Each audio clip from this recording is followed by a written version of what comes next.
Good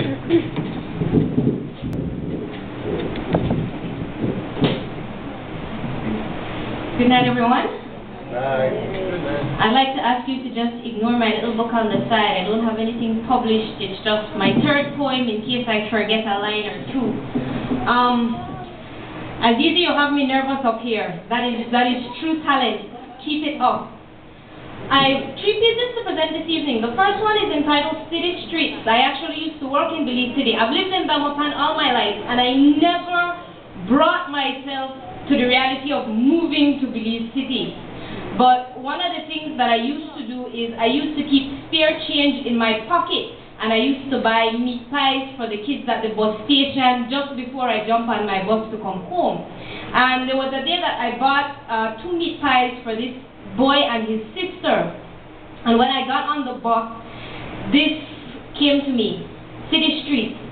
A small boy stands in the city streets, holds out his hands to those he meets, and there is a pause in time as I search my pockets for a dime to place in his hand, so that I can pretend to understand what he is going through. And I don't know if this happens to you. The minute he gets out of view, it is out of sight and out of mind until the next time I'm on that street and maybe we meet. And then there is a pause in time as I search my pockets for a dime to place in his hand so that I can pretend to understand.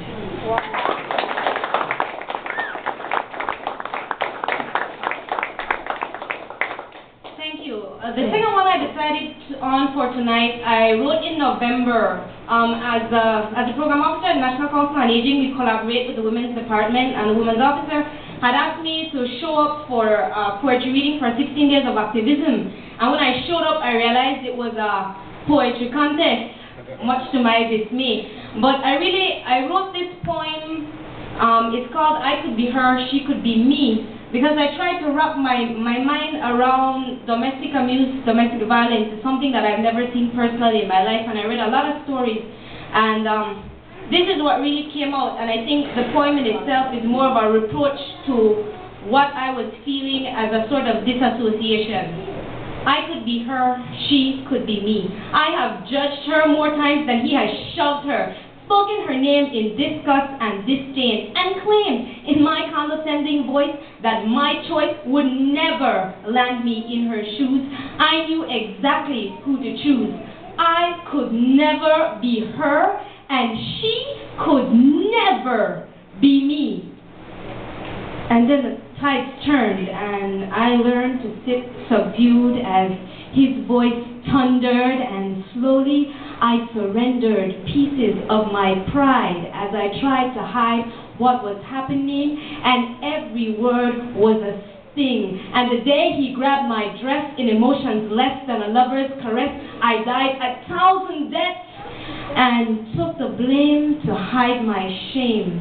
He no longer holds back the urge to slap me across the face, leaving black and blue traces of his devotion, and I have cried oceans of tears, trapped by my fears, and suddenly I see I could be her, and she could be me.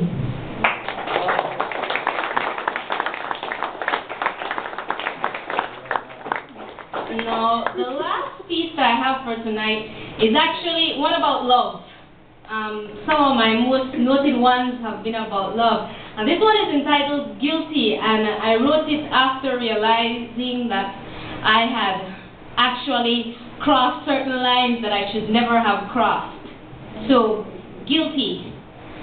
I'm guilty of playing this game too far, so we now bear scars of regret, and life's balance is upset. You've walked through doors that were never meant for you. I've become accustomed to your essence. I've blossomed in your presence.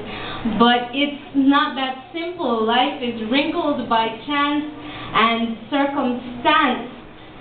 I can't undo what has been done, simply finish what was begun.